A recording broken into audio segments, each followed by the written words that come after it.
नमस्कार, आदाब, मैं शहर यासिर। स्वागत है आप सभी का सियासत टीवी के साउथ इंडिया एक्सप्रेस में। अब देखते हैं मुख्य समाचार। पीएसी की बैठक में कांग्रेस नेता मधु गौड़ियास्किया का कहना है कि नई सार्वजनिक मामलों की सलाहकार समिति की नियुक्ति की गई है और तेलंगाना कांग्रेस के नए उपाध्यक्ष महासचिव की नियुक्ति की गई है। स्थानीय निकाय चुनाव को देखते हुए हमें इन चुनौतियों से निपटने के लिए पार्टी संगठन को मजबूत करने पर ध्यान देना चाहिए। पार्टी इस समय मजबूत स्थिति में और उस ताकत को मजबूत करने का यही सही समय है। हमें सत्ता में 18 महीने हो गए हैं, लेकिन दुर्भाग्य से हम कुछ जगहों पर सत्ता में वापसी नहीं कर पाए हैं। अब समय आ गया है कि राज्य प्रभारी अगले चुनाव में वापसी सुनिश्चित करने के लिए जातिगत जनगणना, पार्टी संगठन और रणनीतिक योजना जैसे प्रमुख मुद्दों पर ध्यान केंद्रित करें।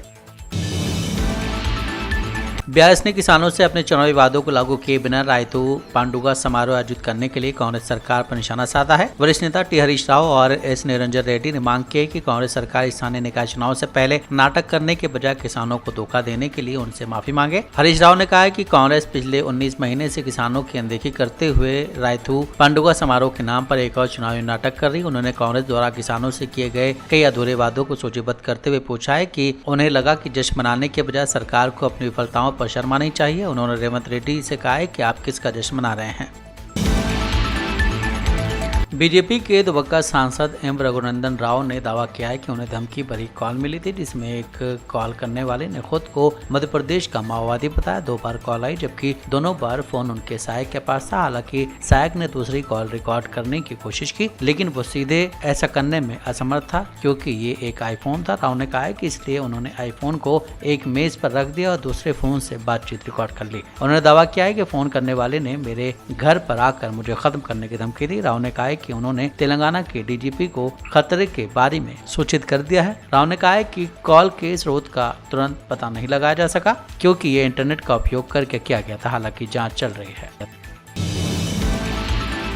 बीआरएस प्रमुख और विपक्ष के नेता के चंद्रशेखर राव ने वारंगल में वरिष्ठ पत्रकार जदीपल्ली दत्तू रेड्डी के आकस्मिक निधन पर दुख और शोक व्यक्त किया है। अल्पायु में दिल का दौरा पड़ने से उनका निधन हो गया। एक बयान में केसीआर ने दत्तू रेड्डी को एक उज्जवल भविष्य वाले होनहार पत्रकार के रूप में याद किया है, जिनका असामयिक निधन तेलुगु पत्रकारिता के लिए एक क्षति है। उन्होंने उनके शोक संतप्त परिवार के प्रति हार्दिक संवेदना व्यक्त की है। बीआरएस के कार्यकारी अध्यक्ष के रामाराव ने भी इस नुकसान पर शोक व्यक्त किया है और असामयिक निधन को बेहद दुखद बताया है। उन्होंने दिवंगत की आत्मा के लिए प्रार्थना की और शोक संतप्त परिवार के प्रति संवेदना व्यक्त की है। तेलंगाना के हैदराबाद में एक नवविवाहिता ने फांसी लगाकर आत्महत्या कर ली। बताया जा रहा है कि नवविवाहिता का पति दहेज के लिए उसका उत्पीड़न करता था। पति द्वारा किए जा रहे उत्पीड़न से नवविवाहिता परेशान हो चुकी थी, इसलिए उसने एक कदम उठाया। जानकारी के मुताबिक नवविवाहिता की शादी 2 महीने पहले हुई थी। मृतका के परिजनों की शिकायत के आधार पर पुलिस ने उसके पति और परिवार के 6 अन्य सदस्यों के खिलाफ केस दर्ज किया और जाँच शुरू कर दी। बताया जा रहा है कि कुकटपल्ली हाउसिंग बोर्ड कॉलोनी में सोनी की दुकान में सेल्समैन के तौर पर काम करने वाले श्रीनिवास की शादी 16 अप्रैल को खम्मम जिले की पूजिता से हुई थी। शादी के कुछ दिनों बाद तक श्रीनिवास ने पूजिता के साथ अच्छे से बर्ताव किया। फिर उसने पूजिता को अतिरिक्त दहेज लाने के लिए परेशान करना शुरू कर दिया। वो पूजिता को दहेज के लिए प्रताड़ित करने लगा। इसको लेकर वो परेशान हो गए। उसके बाद उसने आत्महत्या कर ली। कर्नाटक के मंत्री पर लगे भ्रष्टाचार के आरोपों पर बीजेपी नेता सीटी रवि ने कहा है कि सिद्धरमैया के नेतृत्व वाली सरकार भ्रष्ट है। ऐसे आरोपों की वजह से उन्हें इस्तीफा दे देना चाहिए। ये भ्रष्टाचार का सवाल है। गरीबों को मिलने वाले घर में लूट मची है। उन सबको बुलाकर बात करना भ्रष्टाचार पर पर्दा डालना नहीं है। यदि आप में ईमानदारी है, गरीबों के साथ अन्याय न हो, इसके लिए उन्होंने अपने गृह मंत्री के इस्तीफे और जाँच के लिए स्वतंत्र न्यायाधीशों की एक न्यायिक समिति की नियुक्ति की मांग की है। पूरी दाल काली है या दाल में काला? ये हर दिन भ्रष्टाचार का आरोप आ रहा है। पूरा दाल काली है। दाल में ये पत्थर ऐसा नहीं है, पत्थर के बीच में दाल है। यहाँ हर दिन आप सोचिए, वाल्मीकि बोर्ड स्कैम, उसके तुरंत एक्साइज डिपार्टमेंट का स्कैम बाहर आया, उसके तुरंत मुड़ा स्कैम बाहर आया, उसके तुरंत बेंगलुरु में land change of land use में आरोप बाहर आया, उसके तुरंत 100 रुपये 1 फीट को प्लान सैंक्शन के लिए पैसा देना पड़ता है, रुश्वत, वो भी बाहर आया। अभी हाउसिंग स्कीम में स्कैम बाहर आया और हर दिन स्कैम बाहर आता रहता आ रहा है। उसका मतलब पूरा गवर्नमेंट करप्ट गवर्नमेंट है। केवल एक डिपार्टमेंट करप्ट ऐसा नहीं सोचो, पूरा गवर्नमेंट करप्ट गवर्नमेंट है। सीएम सिद्धरामैया जी का नेतृत्व का गवर्नमेंट भ्रष्टाचारी सरकार है, करप्ट गवर्नमेंट है। आरोप तो बहुत लग गया, पर अब दरअसल भारतीय जनता पार्टी चाहती क्या है, और खास करके कर्नाटक के लोगों के इस्तीफा दे दो। आप प्रामाणिक नहीं है, आप करप्ट है, केवल एक ही रास्ता है, इस्तीफा दे दो। अलग विकल्प नहीं है, एक ही विकल्प है, इस्तीफा दे दो। आप करप्ट होने के नाते आपका गवर्नमेंट भी करप्ट है, जनता परेशान है आपका भ्रष्टाचार की वजह से। एक ही रास्ता है, इस्तीफा दे दो। कांग्रेस कैंप से ऐसा भी कहा जा रहा है कि लगातार जो लोग गरीबों से पैसा लेते हैं वो मर जाते हैं। आवास मंत्री जमीर अहमद खान ने आवास परियोजनाओं में मकानों के लिए रिश्वत लेने के आरोप से इनकार करते हुए कहा है कि वो इतने गरीब नहीं कि गरीबों से पैसा ले सकें। आज शहर में एक संवाददाता सम्मेलन को संबोधित करते हुए उन्होंने कहा है कि BR पाटिल बहुत वरिष्ठ हैं जो गरीबों की परवाह करते हैं। मुझे समझ नहीं आता कि आपने ये कैसे कहा। एक मंत्री के तौर पर मैं कहता हूँ कि जाँच होने दीजिए। उन्होंने इसे CBI को देने की बात कही है। साथ ही उन्होंने कहा है कि मंत्री बनने के बाद मैंने 36,000 मकान दिए हैं, BJP JDS ने नहीं दिया है। अगर दिया है तो कहने दीजिए। उन्होंने कहा है कि मैं राजनीति से संन्यास ले लूंगा। हम 3 चरणों में घर उपलब्ध करवाते हैं। अभी हमने कोई नया लक्ष्य नहीं दिया है।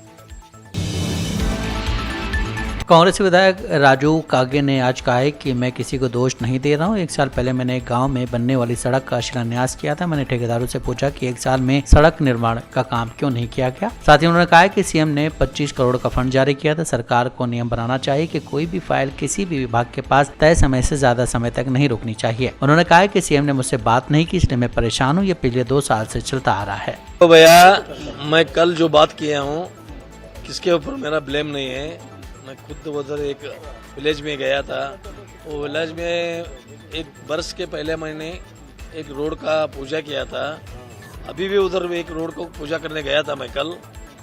लेकिन वो 1 वर्ष के पीछे जो काम किया था उसका क्यों नहीं काम हुआ, कोई इंजीनियर को पूछे तो। कॉन्ट्रैक्टर को मैं फोन पर बातचीत किया उनके साथ। लेकिन अभी चालू करता हूँ, सवेरे चालू करता हूँ। सर को बोले क्यों, मैं पूजा करके 1 ईयर हुआ ना, अभी तक क्यों नहीं किया तुमने। और उसके साथ साथ जो विशेष फंड दिया हमको सीएम ने 1-1.5 वर्ष पीछे, तो तब 25 करोड़ हमको दिया। तब उसमें हमने 13 करोड़ रुपीस समुदाय भवन को लिया और 12 करोड़ रोड को लिया। 12 करोड़ रोड में भी सब प्रॉब्लम निकाला वो लोग, उस लोगों ने। समुदाय भवन में बोला वो समुदाय भवन लेने के आता नहीं। सीएम ने बोला कि ये विशेष फंड है, उसको टर्म्स एंड कंडीशन निकालो, उसको फ्री करके दे दो, कोई दिक्कत नहीं, उनको अप्रूवल दे दो। मैं 72 समुदाय भवन को 13 करोड़ दिया है। वो दे के अप्रूवल प्रपोजल दे के 1.5 वर्ष हुआ, अभी तक वर्क ऑर्डर नहीं। ये हमको बेजार हो गया है। इसलिए मैंने कल बहुत किया। ऐसा बहुत काम आया है। एवरी डिपार्टमेंट, हर डिपार्टमेंट में जाने का, पूछने का। अभी फाइल हमारे पास है, अभी प्रोड्यूस नहीं। सीएम के पास जाना, सेक्रेटरी पार्ट है, उधर है। फाइल हिलता ही नहीं। एक फाइल, वो एक सरकार एक नियमावली करना, एक अधिसूचना होना, एक अधिकारी के पास एक फाइल इतना दिन रहना। और मंत्री मिलते नहीं, फोन पर मिलते नहीं। मंत्री को इधर एक नियमावली करना बैठता है। लेकिन इधर सार्वजनिक को क्या प्रॉब्लम, एमएलए को मिला तो सार्वजनिक को भी मिलना। एक दिन वीकली वंस डे विधानसभा में रहना, ऐसा मेरा कहना है। और फाइल ये हमारा जो इस